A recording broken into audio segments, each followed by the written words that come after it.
আমরা সরকার গঠন করার পূর্বে নির্বাচনী প্রচারণ অভিযানের সময় আমরা আমাদের ম্যানিফেস্টো এবং নির্বাচনী বক্তব্যে অনেকগুলো কথা বলেছিলাম। যেমন একটি কথা বলেছিলাম যে সমগ্র বাংলাদেশে যেই সমস্যাটি আছে, সিলেট সিটি কর্পোরেশন, সিলেট জেলা সহ সিলেট বিভাগেও এই সমস্যাটিতে আছে। প্রথমে যেই কথাটি শুরু করেছি যে বৃষ্টি হচ্ছে আজকে, এই বৃষ্টির কারণে আমি যখন এয়ারপোর্ট থেকে নেমে আসছি শহরের দিকে, বৃষ্টির কারণে দেখেছি বিভিন্ন জায়গায় একটু একটু করে পানি জমে গিয়েছে, এবং বৃষ্টি যদি আর একটু বেশি হয় হয়তো এরই ভিতরে অনেক জায়গা আছে যেখানে কিছু জলাবদ্ধতাও তৈরি হয়েছে। এরই ভিতরে আমরা দেখেছি পাহাড়ি ঢল, অতিবৃষ্টি সবকিছু মিলিয়ে সুনামগঞ্জ এলাকার বিরাট একটি অংশে কৃষকরা বিশেষ করে ক্ষতিগ্রস্ত হয়েছে, তাদের ফসল ক্ষতিগ্রস্ত হয়েছে। সুনামগঞ্জ ছাড়াও আরও যেগুলো হাওড় অঞ্চল আছে বাংলাদেশের বিভিন্ন জায়গায়, কিশোরগঞ্জ আছে, নেত্রকোনা আছে, ময়মনসিংহের ওদিকে আছে, এরকম অনেকগুলো জেলায় এরই ভিতরে বিভিন্ন জায়গায় কৃষকরা বিশেষ করে ক্ষতিগ্রস্ত হয়েছে। শহরগুলো তো আছে, কিছুদিন আগে আপনারা দেখেছিলেন চট্টগ্রামের কিছু নিউজ এসেছিল, যদিও সেটার মধ্যে পরে আমরা দেখেছি পুরোপুরি সত্যতা ছিল না। যাই হোক, আমরা দেখেছি অতিবৃষ্টির কারণে জলবদ্ধতা। এই সকল বিষয়কে বিবেচনা করে এর আগে সবচেয়ে প্রথমে খুব সম্ভবত সচিব সাহেব উনি সিলেট সিটি কর্পোরেশনের নাগরিকদের পানির চাহিদা পূরণ করতে গিয়ে একটি কথা বলেছেন যে পরিমাণ চাহিদা প্রতিদিনের পানির, তার অধিকাংশটাই আন্ডারগ্রাউন্ড থেকে ওনারা তুলছেন এই পানিটা, অর্থাৎ আন্ডারগ্রাউন্ড ওয়াটার লেভেল যেটা আছে সেটা ধীরে ধীরে নিচে নেমে যাচ্ছে, অল্প অংশই ওনারা নদী থেকে আনতে পারছেন। এই সকল কিছু বিষয় মাথার মধ্যে রেখে বিবেচনা করে আমরা তখন বলেছিলাম যে খাল খনন একটি কর্মসূচি আমরা দিয়েছিলাম সারা দেশে। এই কর্মসূচির কথা বলেছিলাম এবং সরকার গঠনের সাথে সাথে আমরা এই কর্মসূচিটাকে শুরু করেছি। এই কর্মসূচির লক্ষ্য বা উদ্দেশ্য কিন্তু এই সমস্যাগুলোকে অ্যাড্রেস করার জন্য। আন্ডারগ্রাউন্ড ওয়াটার লেভেল যেটা আছে সেটা শুধু সিলেট সিটি কর্পোরেশনে নয়, এই সমস্যা ঢাকাতেও আছে, এই সমস্যা অন্য অনেক শহরগুলোতেই আমাদের আছে। আমাদের জন্য যেটি একটি বড় সমস্যা হচ্ছে, যেভাবে আমরা মাটির নিচে যে পানি আছে এটিকে যে টেনে তুলছি, এছাড়াও কৃষিকার্যের জন্য একই কাজ আমরা করছি, এটি ধীরে ধীরে একটি ভয়াবহ অবস্থার দিকে নিয়ে যাচ্ছে পুরো পরিস্থিতিকে। আমরা যদি এই পরিস্থিতিটাকে এখনই অ্যাড্রেস করতে চাই, তাহলে সবচেয়ে প্রথম যে উপায়টি হচ্ছে আমাদেরকে খাল খনন করতে হবে, এবং খাল খননের মাধ্যমে এই যে পানিগুলো, দেখুন বর্ষার সময় যে বৃষ্টির সময় এত পানি আসছে, এত পানি এসে জলাবদ্ধ তৈরি হচ্ছে, তারপরে আমরা কোনোভাবে পানিটাকে সরিয়ে দিচ্ছি, পানিটা কিন্তু নদী দিয়ে নেমে সমুদ্রে চলে যাচ্ছে, অর্থাৎ এই পানিটাকে আমরা ব্যবহারও করতে পারছি না। কাজে এই পানিটাকে যাতে আমরা ব্যবহার করতে পারি, জলাবদ্ধতাও যাতে না হয়, মানুষেরও কষ্ট না হয়, সেটি কৃষির সুবিধার জন্যই হোক, পানিটিকে মানুষের ব্যবহারের সুবিধার জন্যই হোক, আমরা খালগুলো খনন করতে চাচ্ছি দেশে, যাতে আমরা অতিরিক্ত যে পানি থাকবে সেই পানিটাকে যাতে আমরা ধরে রাখতে পারি এবং প্রয়োজনের সময় আমরা সেটিকে মানুষের প্রয়োজনে আমরা ব্যবহার করতে পারি। আজকে এই অনুষ্ঠানে আসার আগেই সিটি কর্পোরেশনের জলাবদ্ধতা নিরসনে একটি প্রকল্পের কাজ শুরু হবে, সেটির ভিত্তিপ্রস্তর আমি স্থাপন করে এসেছি। আমি ইঞ্জিনিয়ার সাহেবকে জিজ্ঞেস করেছিলাম যে ওনারা যেই প্রেজেন্টেশন দিয়েছেন তারপরে যেটা আমি বুঝতে পেরেছি যে এই কাজটি সম্পন্ন হলে আমরা ধরে নিতে পারি ইনশাল্লাহ সিলেট শহরে জলাবদ্ধতা হবে না, অতিবৃষ্টি হলেও বা বৃষ্টি হলেও জলাবদ্ধতা হবে না। তবে অবশ্যই এখানে আরেকটি বিষয় আমাদেরকে খেয়াল রাখা প্রয়োজন, যেই সমস্যাটি শুধু সিলেটে নয়, যেই সমস্যাটি আমাদের প্রায় সবগুলো শহরে সামগ্রিকভাবে হয়তো সমগ্র দেশেই আছে। এখানে মুক্তাদি সাহেব একটু আগে আমাকে বলছিলেন যে সুরমা নদীতে খুব সম্ভব সচিব সাহেবের বক্তব্যের মধ্যে বোধহয় বিষয়টি ছিল যে সুরমা নদীতে বিভিন্ন পলিথিন থেকে আরম্ভ করে, প্লাস্টিক থেকে আরম্ভ করে, টিন থেকে পড়তে পড়তে যে স্তরটা জমা হয়েছে বেশ পুরু হয়ে গিয়েছে।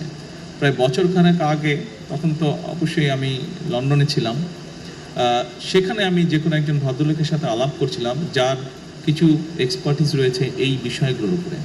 এবং ঢাকার যে বুড়িগঙ্গা নদীর কথা আপনারা সকলেই জানেন, নাম শুনেছেন, সকলে না দেখলেও নাম শুনেছেন। সেই বুড়িগঙ্গা নদীতে ওনাদের বক্তব্য অনুযায়ী প্রায় 2 মিটার মানে 5-6 ফিটের মতন প্রায় স্তর জমে গেছে নিচে, এত স্তর জমে গেছে ময়লা জমে জমে। এই বিষয়টি কম বেশি প্রায় সবগুলো বাংলাদেশের শহরের ক্ষেত্রেই প্রযোজ্য, এবং এই বিষয়টিকে যদি আমরা এখনই অ্যাড্রেস করা না ধরি তাহলে একটা সমস্যার মধ্যে পড়তে হবে। বুড়িগঙ্গা নদীর পানি অসম্ভব রকম বিষাক্ত হয়ে গিয়েছে। এইভাবে যদি সবগুলো নদী বিষাক্ত হতে থাকে তাহলে একটা অসম্ভব ভয়াবহ পরিস্থিতিকে আমরা সকালে ধাবিত হচ্ছি। কাজেই এই বিষয়ে আমাদের মানুষকে সচেতন করতে হবে। সিটি কর্পোরেশনকে আমি অনুরোধ করব, অবশ্যই আপনারা বিভিন্ন প্রকল্প গ্রহণ করবেন মানুষ যাতে সেবা পায়, কিন্তু একই সাথে পাশাপাশি যদি আপনারা মানুষকে অ্যাওয়্যার করার জন্য, সচেতন করার জন্য কতগুলো উদ্যোগ নেন, যেমন প্লাস্টিক, পলিথিন, কাগজ, যে কোনোই বর্জ্যদ্রব্য হোক না কেন, এই জিনিসগুলো যত্রতত্র যাতে আমরা না ফেলি। এইটি যদি আপনারা বিশেষ করে যতগুলো সিটি কর্পোরেশনের ভেতরে স্কুল আছে, ছোট ছোট বাচ্চা, বিশেষ করে প্রাইমারি স্কুল, হাই স্কুল, এই বাচ্চাদেরকে যদি এই জিনিসগুলো শেখানো ধরেন, কারণ হয় কি, বড়রা শিখলেও কিছু শুনলেও সহজে শিখতে চায় না। একটা মানুষ 25, 30, 35, 40 বছর বয়সে তাকে যদি আপনি কিছু শেখাতে চান অনেক বেগ পেতে হয়, কিন্তু আপনি যদি একটা ছোট বাচ্চাকে যদি ভালো কিছু শেখান, ওটা কিন্তু তার মাথায় ঢুকে যায়। এবং ছোট বাচ্চাকে যদি আপনি সেটা শিখিয়ে ফেলতে পারেন, সবচেয়ে বড় যেটা সুবিধা হয়, সে স্কুলে ভালো জিনিস যেটা শিখে আসবে সেটা সে যেমন ফলো করবে, সে তার বাবা মাকেও ওটা মানতে বাধ্য করবে। বাচ্চারা করে এটা। সেই জন্য আমি সিটি কর্পোরেশনকে অনুরোধ করব, এবং শুধু সিলেট সিটি কর্পোরেশন নয়, এই বিষয়টি আমি সকল সিটি কর্পোরেশনকে অনুরোধ করব, আপনারা যদি অন্তত আপনাদের এলাকায় সিটি কর্পোরেশনের ভিতরে যে সকল স্কুল আছে, সেই স্কুলগুলোতে যদি আপনারা কোনো উদ্যোগ নিয়ে বাচ্চাদেরকে এই বিষয়গুলোতে সচেতন করতে পারেন, তাহলে আমরা ধীরে ধীরে এই কাজটি শুরু করতে পারবো, যে পরিবেশকে আমরা আস্তে আস্তে আস্তে ঠিক করে আনতে পারবো। কারণ আজকের শিশুরাই আগামী দিনের ভবিষ্যৎ। তারা দেশ এবং জাতির জন্য ভালো কোনো কিছু আজকে যেটা শিখবে, ডেফিনেটলি তারা যখন বড় হবে, তারা ইনশাল্লাহ যখন একটি অবস্থানে যাবে কেউ না কেউ, তারা সেটি দেশের জন্য, সমাজের জন্য, মানুষের জন্য সেটি তারা অ্যাপ্লাই করবে। সম্মানিত উপস্থিতিবৃন্দ, এটা গেল পরিবেশের কথা। আসুন, স্বাভাবিকভাবেই এখানে আপনারা যারা বসবাস করেন, বিভিন্ন সময় আপনাদেরকে দেশের বিভিন্ন জায়গায় কাজের জন্য যেতে হয়। নির্বাচনের সময় যখন আমি এসেছিলাম, আমি প্লেনে এসেছিলাম, কিন্তু যাবার সময় আমি বাই রোড গিয়েছিলাম নির্বাচনী জনসভা করতে করতে। এবং সেদিন আমি বলেছিলাম যে সিলেট থেকে লন্ডন যেতে খুব সম্ভব 9-9.5 ঘন্টা সময় লাগে, কিন্তু বাই রোড যাবার অবস্থা, রাস্তার অবস্থা এতই খারাপ, ঢাকা সিলেট অবস্থা, যে মনে হয় প্রায় 10 ঘন্টা সময় লেগে যায়। এবং সেদিন বলেছিলাম যে আমরা সরকার গঠন করতে সক্ষম হলে ইনশাল্লাহ আমরা এই কাজটিতে হাত দেব যাতে এটা দ্রুত হয়। সরকার গঠন করার পরে এই দায়িত্বে যে মন্ত্রণালয় আছে, আমি তাদের সাথে কথা বলেছি। আমি তখন জানতে পারলাম যে খুব সম্ভবত কাজটি যখন শুরু হয়, বিভিন্ন জায়গায় তাদের যে কোম্পানিগুলো কাজ করবে, তাদের যে সাইট অফিস থাকে, সেখানে জমি অ্যাকোয়ার করতে হয় সাইট অফিস, এবং বিভিন্ন কারণে 11টি জায়গায় যেখানে সমস্যা রয়ে গিয়েছে, প্রশাসনিক সমস্যা রয়ে গেছে, সেই এছাড়াও কিছু সমস্যা আছে যে কারণে কাজটি বন্ধ হয়ে পড়েছিল। সংশ্লিষ্ট মন্ত্রণালয় উদ্যোগ নিয়েছে। আমি আশা করছি ইনশাল্লাহ দ্রুততম সময়ে আমরা এই কাজটি শুরু করতে পারবো, রাস্তার কাজ আমরা শুরু করতে পারবো। সময় লাগবে, তবে কাজটি শুরু করলে ইনশাল্লাহ শেষ তো এক সময় হবে, এবং আগামী কয়েক বছরের মধ্যে আমরা এটা ইনশাল্লাহ শেষ করতে পারবো। এবং তার ফলে যেটা হবে, মানুষের যাতায়াতে, ঢাকা টু সিলেট, সিলেট টু ঢাকা যাতায়াত, বাই রোড যাতায়াতের এত কষ্ট মানুষকে ইনশাল্লাহ ভোগ করতে হবে না। সম্মানিত উপস্থিতিবৃন্দ,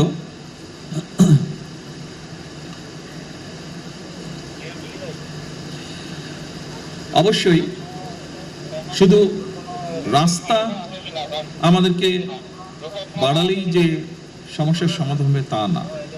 একই সাথে আমরা যদি রেলওয়ে, যেখানে আমরা কম খরচে যাতায়াত করতে পারি, একই সাথে ব্যবসায়ীরাও তাদের ব্যবসায়িক মাল আনা নেওয়ার ক্ষেত্রেও কম খরচে আনতে পারেন, আমরা যদি রেলওয়েটাকে ডেভেলপ করতে পারি।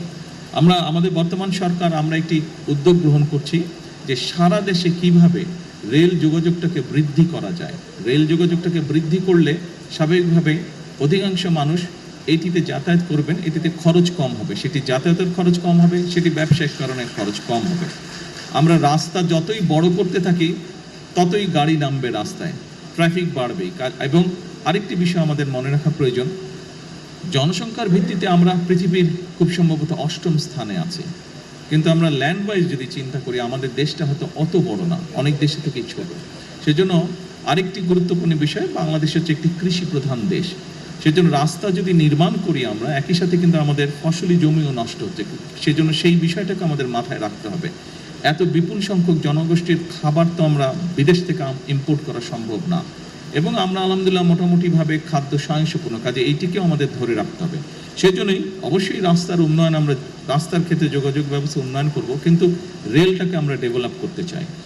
স্বাভাবিকভাবেই সিলেটের মানুষ নিশ্চয়ই উৎসাহী হবেন না, খুব ইন্টারেস্টেড হবেন না শুনতে যে ঢাকা রংপুর রেল ব্যবস্থা উন্নতি হচ্ছে। আপনারা নিশ্চয়ই ইন্টারেস্টেড হবেন যে ঢাকা সিলেট বা সিলেট ঢাকা রেল ব্যবস্থা উন্নতি হচ্ছে। আমরা চেষ্টা করছি এই ব্যাপারে, ইনশাল্লাহ এ ব্যাপারে আমরা চেষ্টা করছি যে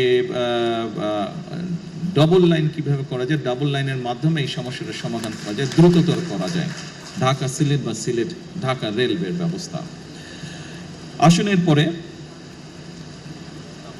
আমি যখন নির্বাচনী সময় বিভিন্ন এলাকায় গিয়েছি দেশের, শুধু সিলেট নয়, সিলেট সহ বাংলাদেশের উত্তরাঞ্চল বলেন, দক্ষিণ অঞ্চল বলেন, যে এলাকায় গিয়েছি আমি, অনেক বিষয়ের মধ্যে একটি বিষয় এলাকার মানুষ আমার কাছে তুলে ধরেছে, এবং খুব স্বাভাবিকভাবেই আমরা বিষয়টি ভিন্নভাবেও জানি।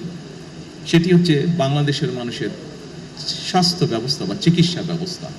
দুঃখজনকভাবে হলেও সত্য যে শহরের মানুষ কিছুটা চিকিৎসা সুবিধা পেলেও গ্রামের অধিকাংশ জায়গায় এখনও আমরা ভালোভাবে স্বাস্থ্যসেবা পৌঁছে দিতে সক্ষম হইনি, এবং সেজন্যই আমরা বলেছিলাম যে আমরা একটি ব্যবস্থা গ্রহণ করতে চাই। এটি আমি সংক্ষেপে আপনাদের সামনে তুলে ধরছি, আমি এর আগেও কয়েকবার বলেছি। দেখুন, এখানে আপনারা যারা আছেন সিলেটের মানুষ, বিশেষ করে অনেকেরই, প্রায় বহু মানুষেরই লন্ডন সফর করার সুযোগ হয়েছে। যারা যারা লন্ডনে গিয়েছেন আপনারা সকলেই জানেন NHS নামে একটি প্রকল্প আছে, বা NHS নামে একটি ওখানে সংগঠন আছে, যাদের দায়িত্ব হচ্ছে সেই দেশের সকল মানুষের, যারা সেই দেশের বৈধ নাগরিক, তাদের সকলের চিকিৎসা ব্যবস্থা তারা লুক আফটার করে, তারা দেখভাল করে। এবং ব্রিটেনের মতন দেশে কিন্তু NHS নিয়ে এখন তারা বেশ প্রেসারে আছে, এটি একটি ব্যয়বহুল বিষয়। সেই দেশের আইন অনুযায়ী সেই দেশের নাগরিক বা বৈধভাবে যারা বসবাস করে, তাদের যে কোনো ধরনের অসুস্থতা সুস্থ করার দায়িত্ব হচ্ছে সরকারের। সেই জন্য খুব স্বাভাবিকভাবেই, যেহেতু এটা সরকারের দায়িত্ব, সরকারের উপর একটি চাপ থাকে, অর্থনৈতিক একটি বিষয় থাকে এখানে বিষয়। আমরাও চাই আমরা আমাদের দেশের নাগরিকদেরকে সুস্থ রাখতে, তাদের কাছে স্বাস্থ্যসেবা পৌঁছে দিতে।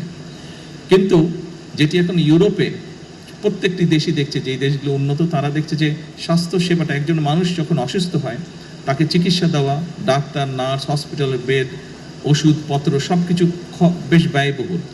কাজেই আমরা যদি একটি পরিকল্পনা গ্রহণ করি যে আমরা যদি মানুষকে সচেতন করতে পারি, সচেতনতার মাধ্যমে আমরা যদি অসুস্থ মানুষের সংখ্যা কমিয়ে আনতে পারি, তাহলে যারা অসুস্থ হবেন তারা বেটার সার্ভিস পাবে যখন তারা ডাক্তারের কাছে যাবে, যখন তারা হসপিটালে যাবে। আমরা এরকম একটি পরিকল্পনা গ্রহণ করছি, এবং এর অংশ হিসেবেই আমরা দেশে 1 লক্ষ স্বাস্থ্যকর্মী নিয়োগ করার পরিকল্পনা গ্রহণ করেছি। এই মানুষগুলো, এবং এই 1 লক্ষের মধ্যে 80% থাকবে নারী স্বাস্থ্যকর্মী। এই মানুষগুলোর দায়িত্ব হবে গ্রামে গ্রামে, ঘরে ঘরে যাওয়া। শহরেও তারা থাকবে, তবে আমরা জোর দিব গ্রামের মানুষের উপরে বেশি। তারা যাবে, তারা মানুষগুলোকে, বিশেষ করে পরিবারের নারী যারা আছেন, যারা সংসার দেখাশোনা করেন, দায়িত্ব যাদের, তাদেরকে গিয়ে তারা অ্যাওয়্যার করবে, সচেতন করবে যে কোন খাবারটি খেলে ডায়াবেটিস হবে না, কোন খাবারটি খেলে কার্ডিয়াক হবে না, বা লাইফস্টাইল কি হলে তার হার্টের সমস্যা হবে না, কোন খাবারটি খেলে কিডনির রোগ হবে বা কিডনির রোগ হবে না। এই বিষয়গুলি সম্পর্কে তাদেরকে সচেতন করবে, হাইজিন সম্পর্কে তাদের সচেতন করবে। অর্থাৎ আমরা চাচ্ছি যে ইনশাল্লাহ ধীরে ধীরে আমরা সামগ্রিকভাবে পুরো দেশে যত বেশি সংখ্যক মানুষকে সুস্থ রাখা আমাদের লক্ষ্য। তার ফলে স্বাভাবিকভাবে যারা হসপিটালে আসবে পরবর্তীতে অসুস্থ হয়ে, তাদেরকে যাতে বেটার চিকিৎসা দেওয়া যায়। স্বাভাবিকভাবেই চিকিৎসা, অসুস্থ মানুষের সংখ্যা যখন কম হবে, আপনার মেডিকেলের ক্ষেত্রে আমাদের জন্য সুবিধা হবে টেক কেয়ার করতে। সম্মানিত উপস্থিতিবৃন্দ, সিলেট মেডিকেল কলেজের অধীনে 250 শয্যার একটি হাসপাতাল, এই হাসপাতালটি আমরা চেষ্টা করছি দ্রুত যাতে চালু হতে পারে ইনশাল্লাহ। একই সাথে আমরা এরপরে এটাকে চেষ্টা করব এক্সপ্যান্ড করে 1200 শয্যার একটি হাসপাতালে নিতে আমরা ইনশাল্লাহ চেষ্টা করব, আমাদের পরিকল্পনার মধ্যে রয়েছে। আরেকটি বিষয় এখানে উঠে এসেছে আলোচনায়, বেশ কয়েকজন বক্তা আমার আগে উল্লেখ করেছেন যে একটি সমস্যা আছে এখানে, খুব সম্ভবত মুক্তাদি সাহেব বোধহয় ওনার বক্তব্যে বলেছেন যে সিলেটে সেই পরিমাণ ইন্ডাস্ট্রি বা কলকারখানা ব্যবসায়িক প্রতিষ্ঠান নেই। খুব স্বাভাবিকভাবেই অনেক মানুষ, তরুণ সমাজের অনেক সদস্য তারা বেকার থাকে। আমি এই কথাটি আপনাদেরকে আগেও বলেছিলাম, যাদের আমার বক্তব্য শোনার সুযোগ হয়েছিল নির্বাচনের পূর্বে, যে আমাদের অনেকগুলো পরিকল্পনা আছে। এর ভিতরে মুক্তাদি সাহেব এখানে আছে, উনি একটি কথা বললে পারতেন। সরকার গঠন করার বোধহয় সপ্তাহখানেকের মধ্যে আমি ওনাকে দেখেছি, যেহেতু শিল্প কলকারখানার আন্ডারে বাংলাদেশ অনেকগুলো বিভিন্ন জায়গায় অনেক কলকারখানা বন্ধ হয়ে পড়ে আছে। আমরা সিদ্ধান্ত গ্রহণ করেছি এই কলকারখানাগুলোকে যত দ্রুত সম্ভব কারণ বের করে যত দ্রুত সম্ভব, যদি দরকার হয় আমরা প্রাইভেটাইজ করবো সেগুলোকে, যারা এগুলো চালাতে আগ্রহী তাদের কাছে আমরা হ্যান্ড ওভার করবো। অর্থাৎ এই কলকারখানাগুলো আমরা দ্রুত, খুব সম্ভবত এই সপ্তাহে বোধহয় এই ব্যাপারে আপনার সাথে বসার কথা আমার বোধহয় 4 তারিখে, ওই যে অন্য সবাইকে নিয়ে 4 তারিখে একটা ওনারা রিপোর্ট দেবেন আমাকে যে কতটুকু আমরা অগ্রসর হলাম।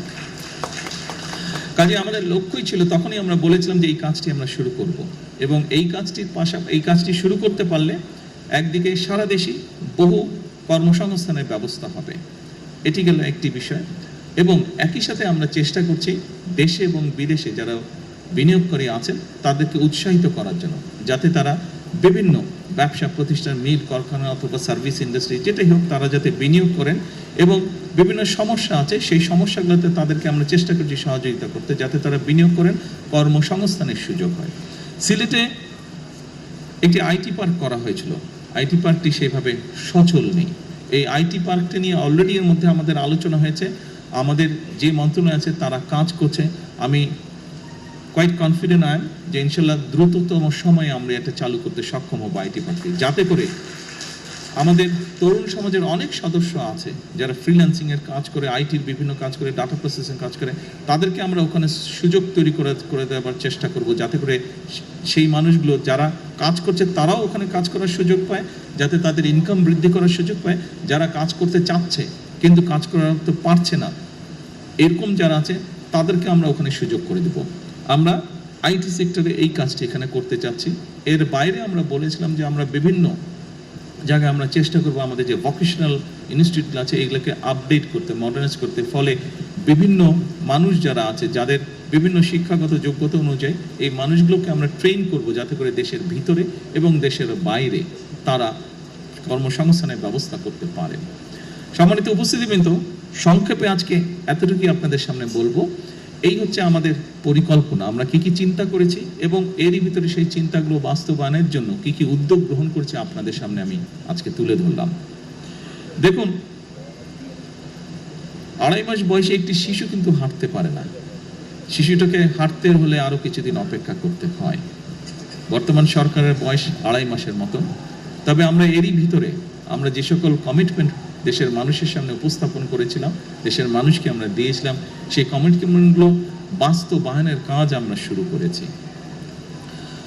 এখানে আজকে যারা উপস্থিতবৃন্দ আছেন আপনারা এরই ভিতরে দেখেছেন যে সারা দেশে আমরা ফ্যামিলি কার্ডের কথা বলেছিলাম নারীদের স্বাবলম্বী করার জন্য, আমরা কৃষক কার্ডের কথা বলেছিলাম কৃষক ভাইদেরকে সহযোগিতা করার জন্য, আমরা বলেছিলাম যে আমরা দেশে আমাদের যে ভবিষ্যৎ প্রজন্ম আছে তাদের ভিতর থেকে আমরা ভালো, যারা বিভিন্ন খেলাধুলা, বিভিন্ন মানুষের বিভিন্ন কোয়ালিটিস থাকে, গুণাগুণ থাকে, সেইগুলোকে আমরা বের করে আনতে চাই। এখানে যারা আমাদের বয়সী আছেন, কম বেশি অনেকেরই ধারণা আছে শহীদ রাষ্ট্রপতি জিয়াউর রহমানের সময় দেশের ছোট ছোট ছেলে মেয়ে যারা ছিল সেই সময় তাদের ভিতর থেকে ট্যালেন্টেড যারা ছিল তাদেরকে বের করে আনার জন্য নতুন কুড়ি নামক একটি অনুষ্ঠান চালু করা হয়েছিল। আপনাদের অনেকেরই সে ধারণা আছে যারা সেই সময় শহীদ জিয়াকে দেখেছেন। সেটারই একটি এক্সটেন্ডেড অংশ হিসাবে আমরা দেশের এই ছোট ছোট ছেলে মেয়েদের ভিতর থেকে ভবিষ্যতে ভালো খেলোয়াড় বের করে আনতে চাই, এবং তারই অংশ হিসেবে নতুন করে স্পোর্টস, যেটি আমরা আজকে এই সিলেটের মাটি থেকে আনুষ্ঠানিকভাবে শুরু করব ইনশাআল্লাহ। আমি গতকাল জিজ্ঞেস করেছিলাম আমাদের যে স্পোর্টস মিনিস্টার আছে আমিনুল, তাকে আমি জিজ্ঞেস করলাম যে কত বাচ্চা এনরোল হয়েছে। আমাকে গতকাল সন্ধ্যায় ও যে রিপোর্ট দিল হ্যাঁ, গতকাল না, সরি, এটা পরশুদিন সংসদে আমি জিজ্ঞেস করেছিলাম যে কত বাচ্চা এনরোল হয়েছে। গত পরশুদিন পর্যন্ত ও আমাকে যেটা জানিয়েছে, সারা দেশে, এটি আজকে অনলাইনে এখানে উদ্বোধন করব, সারা দেশেই প্রায় সবগুলো জেলাতেই এটা উদ্বোধন হবে। সারা দেশে প্রায় 1,30,000 বাচ্চা গত পরশুদিন পর্যন্ত এনরোল করেছে। কাজেই উপস্থিতিবৃন্দ, আমরা এই 1,30,000 বাচ্চার ভিতর থেকে নিশ্চয়ই 7-8টি ওরা স্পোর্টস ঠিক করেছে। এর ভিতর থেকে নিশ্চয়ই আমরা এমন কিছু খেলোয়াড় বের করে নিয়ে আসতে পারবো যারা ভবিষ্যতে ইনশাল্লাহ দেশের জন্য স্বর্ণ পদক ছিনিয়ে নিয়ে আসবে আন্তর্জাতিক অঙ্গন থেকে। দেশের সুনাম তারা বৃদ্ধি করতে সক্ষম হবে আন্তর্জাতিক অঙ্গনে, দেশকে তারা তুলে ধরতে পারবে। ক্রিকেট যেরকম আজকে আমাদেরকে বিশ্ব দরবারে তুলে ধরেছে বাংলাদেশকে, বাংলাদেশের জন্য সম্মান নিয়ে এসছে, মেয়েদের ফুটবল টিম যেরকম কয়েকদিন আগে দেশের জন্য আন্তর্জাতিক সম্মান বয়ে নিয়ে এসছে, এভাবে আমাদের ছেলেমেয়েরা দেশের জন্য ভবিষ্যতে ইনশাল্লাহ সম্মান বয়ে নিয়ে আসতে পারবে। সকল উপস্থিতিবৃন্দ, আমরা আমাদের দলীয় অবস্থান থেকে একটি স্লোগান দিয়ে থাকি। স্লোগানটি হচ্ছে, করব কাজ গর্ব দেশ, সবার আগে বাংলাদেশ। আমি ব্যক্তিগতভাবে দৃঢ়ভাবে বিশ্বাস করি যে পৃথিবীর বহু দেশকে আমরা দেখেছি, বহু দেশ নিয়ে মাঝে মাঝে যখন নিজেরা বসি গল্প করি, আহা ওই দেশটা তো এরকম ছিল, আজ তো কি সুন্দর হয়ে গেছে। আমি দৃঢ়ভাবে বিশ্বাস করি, পরিশ্রম যদি আমরা করি তাহলে আমাদের দেশটিকে আমরা তাদের মতন করে গড়ে তুলতে পারবো। এবং এই আত্মবিশ্বাস নিয়ে এই সরকার যাত্রা শুরু করেছে, তার কার্য পরিচালনা শুরু করেছে। এবং এই আত্মবিশ্বাস, আমি মনে করি আজ আমরা যাত্রা শুরু করেছি, এই কাজগুলোকে দেশ এবং দেশের মানুষের জন্য যে কাজগুলো আমরা শুরু করেছি, আমাদের ভবিষ্যৎ প্রজন্ম সেই কাজগুলোকে ইনশাল্লাহ এগিয়ে নিয়ে যেতে পারবে। এবং আমরা আমাদের একটি প্রত্যাশিত বাংলাদেশ গঠন করতে সক্ষম হব ইনশাল্লাহ একদিন।